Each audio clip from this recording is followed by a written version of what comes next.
Hello दोस्तों, आज हम बात करेंगे आईएनएस विक्रांत की, जिसे कुछ दिन पहले इंडियन नेवी में शामिल कर दिया गया है प्रधानमंत्री जी की उपस्थिति में।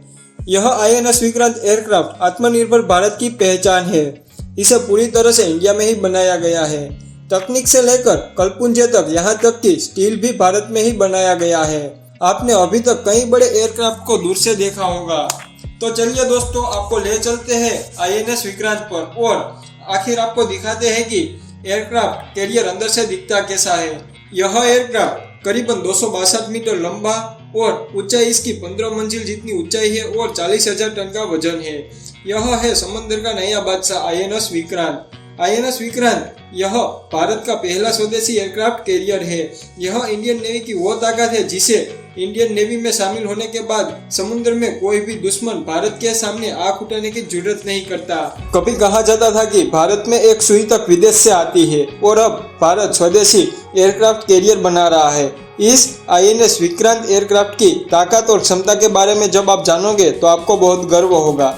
पिछले दिनों आईएनएस विक्रांत एयरक्राफ्ट का पहली बार समंदर में ट्रायल हुआ। 5 दिन तक पहली ट्रायल यात्रा में एयरक्राफ्ट के हर सिस्टम ने पूरा काम किया। ट्रायल के बाद अब विक्रांत नेवी सेना में शामिल होने के लिए तैयार है। दूसरे विश्व युद्ध के दौरान जब हवाई कार्यवाही का महत्व पूरी दुनिया को समझ आया, उस समय एयरक्राफ्ट बनाना शुरू हुए। यह एयरक्राफ्ट कैरियर दरअसल एक तैरता हुआ एयरबेस है जो समुद्र के जरिए कहीं पे भी ले जा सकता है। भारतीय नौसेना के पास पहले एयरक्राफ्ट कैरियर साल 1961 में आया था, तब उसका नाम भी आईएनएस विक्रांत ही था।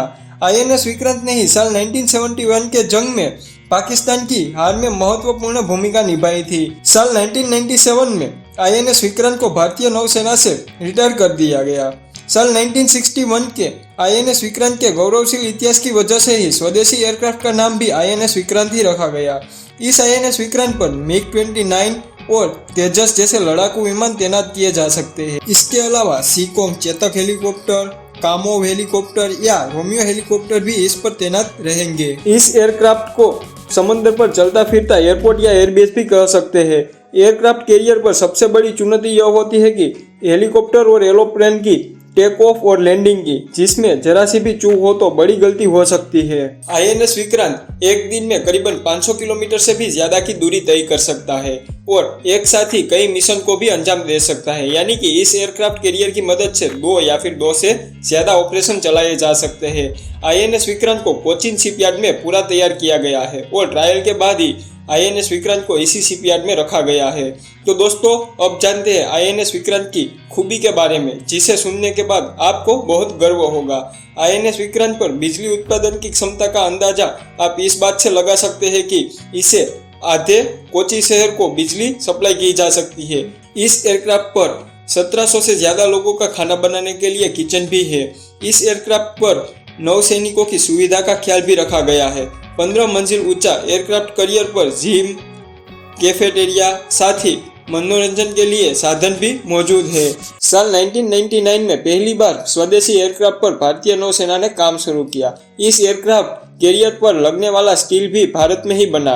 साल 1999 में देखा स्वदेशी एयरक्राफ्ट का सपना साल 2021 में पूरा हो गया। पहले के समय में कहा जाता था कि भारत एक सुई भी नहीं बना सकता, सुई भी दूसरे देशों से मंगा रहा है, और आज के समय में भारत आईएनएस विक्रांत जैसे कई बड़े बड़े प्रोजेक्ट पर काम कर रहा है और एक बहुत ही बड़ी सक्सेस मिल रही है। अगर आपको भी हमारे देश की सक्सेस अच्छी लगी हो तो वीडियो में जय हिंद लिख देना।